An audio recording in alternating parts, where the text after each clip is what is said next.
DMG, we got sort of an intro to the heroic tier. You know, the DMG2 took us into the Paragon and sort of taught us how to play Paragon tier. What can we expect for the epic tier as far as DM support? The question was DM support for epic tier since we've done heroic and Paragon. We were originally planning to do Dungeon Master Guide 3 with the epic tier actually last year. But we were noticing, we were doing polls, and not very many groups had reached that level yet. So it wasn't quite time. So we put that on the back burner. We will get to that probably in 2012. But there will also be article support on Dungeon and Dragon for epic tier as we begin to build toward that. How many people have reached, well, how many people are still playing heroic? Yeah, see, that's where most of the play is happening, why we're going back to heroic stuff for next year. How many people are in Paragon? Yeah, pretty even. What about epic?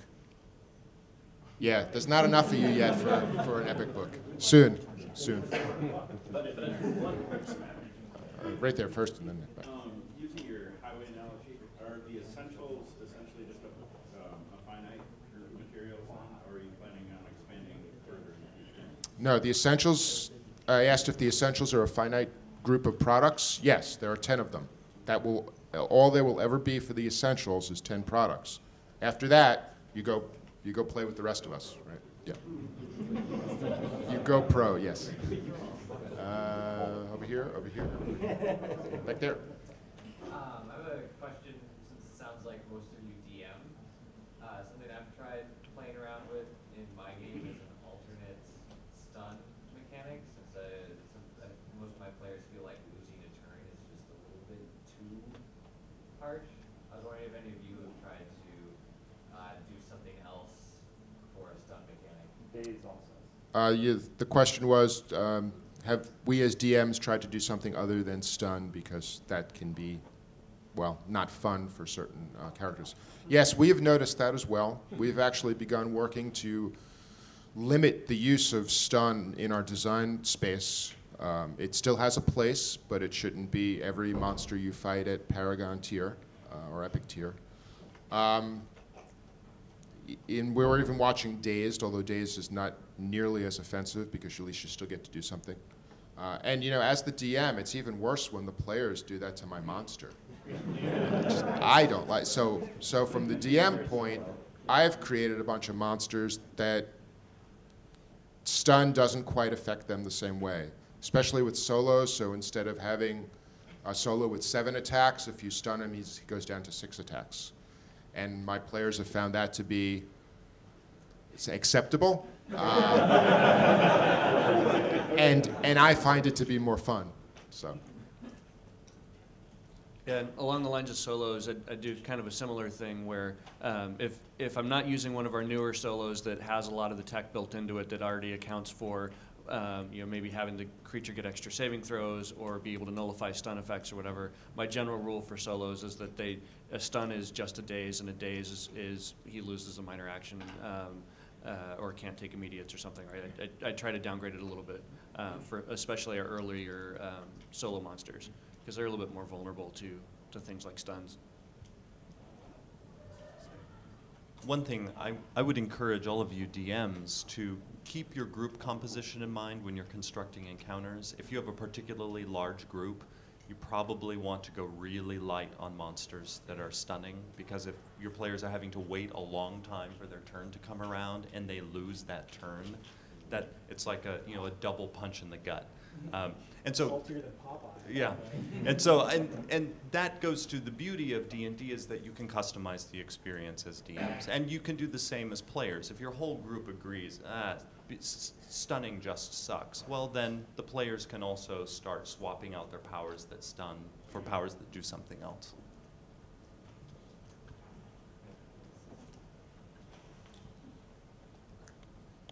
Nope, you.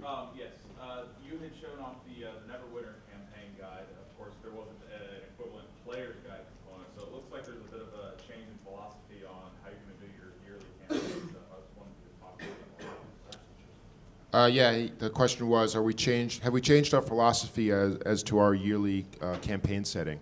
and as far as DM book and player book? And the answer is yes. You'll see with Dark Sun, for example, we put the player and DM material in the campaign guide, and then also did a monster book. And the reason was that we were getting feedback from the fans that they didn't like the separation. So we put them back together, and I think for Dark Sun it made a stronger book, and we're going to continue that in the future. I have a follow-up on Neverwinter. Yes. Since you're doing the thing on Neverwinter, which the city, it's like a ghost town or something currently, right? The question is Neverwinter a ghost town? No. The line in the book is that it was destroyed at some point. But in actuality, in the fiction of the world, it's been being rebuilt sometime between the destruction during the spell plague and the 100 years that have passed. Okay. And are you going to be releasing a book that details Sharn or Eberron? Sharn. Will we be doing a book for Eberron for Sharn? It's certainly on our list, but we try not to do more than one of those expansions in a year. Mike, put it on the list. Anyone else back here before I move to this row? All right, back there. First of all, my voice is a little heavy, so in the product list for next year, I see that the new rules compendium, the central compendium, is that going to be a stopgap kind of a measure because of all the errata in PHB 1, 2, and 3? You really have to collect a bunch of pieces of paper to play the game right. Is that going to hold the ground until the core books get a reprint and a new book, or is that going to be a reprint of those books? Did that make sense? All right. Sure. So I guess the question is the rules compendium a stopgap for the errata for Player's Handbooks 1, 2, and 3? No. The rules compendium is a book of rules for the new player and for existing players that collects all the rules in a handy, small-size reference book. It does incorporate the errata, but when it's time to reprint the Player's Handbook, that will get its errata added as well. That's how we do reprints. So Jeremy wants to add to that. Something to keep in mind about the rules compendium is the rules compendium does not include powers, for instance. And so I think when people think of errata, you're often thinking of changes that have been made to various powers, magic items, monsters, and whatnot. That material is not in the rules compendium. So it would be impossible for it to serve as a stopgap if that were even our intention. And it's very affordable. Yes, it's again the digest size book. Yeah, 6x9, 320-page paperback book. Follow-up? So with these 22 pages of errata we're currently applying to the Player's Handbook, can we expect to see a reprint sometime in the near future? And would you be able to show that it's a reprint on the cover?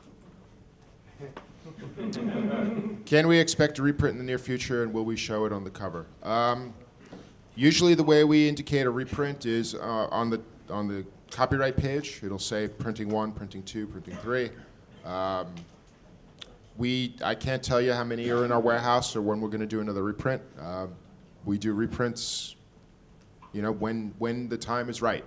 And when the time is right, we'll announce that and we'll let you know. Back there. The Essentials preview showed the fighter subclasses of Knight and the Slayer being different themes. There was the Defender and there were the Striker. Is that a theme that's going to be extended to all the classes? Yeah. So the question is, we have the Slayer as a striker and the Knight as a defender as fighters. Or is that something you see more of? So this kind of goes back to what I was talking before, the design philosophy, really starting with the world of D&D and what's going on in the fiction of the game. If you can imagine turning a D&D session into a movie, what's happening, what are those characters like? So I don't think we'll want to go and say, hey, let's make a cleric striker just for the heck of it. We'll want to start with saying we have a concept of something people want to play or that we think fits into a setting we're working on or is just an interesting concept in the game we want to cover.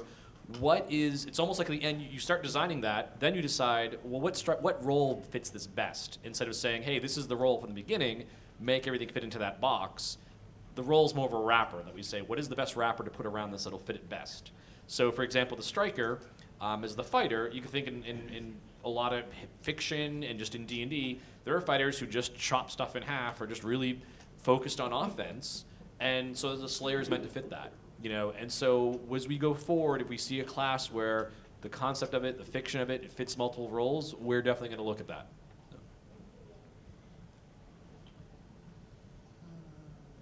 Right there. Ravenloft as a line has had a history of a lot of authors attached to it, a lot of big names. People are familiar with the Kargatane. Are there any authors, I know this might be stretching a little bit in the future, but any authors that we know of that possibly have histories with the line that are being attached to the project? It's too early for me to tell you about that. All right. The question was, are there any of the old school authors for Ravenloft being utilized? And it's too early for me to say.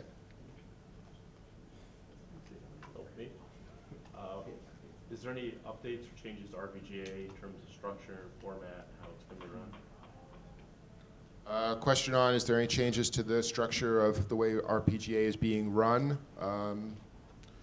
The biggest change that I'm aware of is that all of the OP programs that we are focusing on, like the encounters and the game days, are being now generated from my team so that they'll be more integrated with product. Beyond that, I don't know of anything else, but that's not to say there isn't. I would go ask Chris Tulloch in Sagamore Ballroom. He's at the headquarters, and he runs that stuff, and he could tell you better than I could. Are there any more plans for race-based books like the Tiefling and the Dragonborn? Question if we're going to do any more race-based books like the Tiefling and the Dragonborn. Those were some of the ones that I had slides for that I cut out so that I could get to the Q&A. This year we did do 2 32-page paperback books, one for the Dragonborn and one for the Tiefling. At the moment, we don't have additional plans. We're looking at our formats, and that particular format is hard for the stores to make use of. So I think we'll try to get more race information. Even with the essentials, you'll see that we've expanded the content given over to race material. So. And just to throw and add an additional point to that topic, like for example, in the Shadow book, there's a section on how each of the common D&D races views Shadow and folklore and stories surrounding it. So it's something we'll be spreading a little bit more out across the books we do.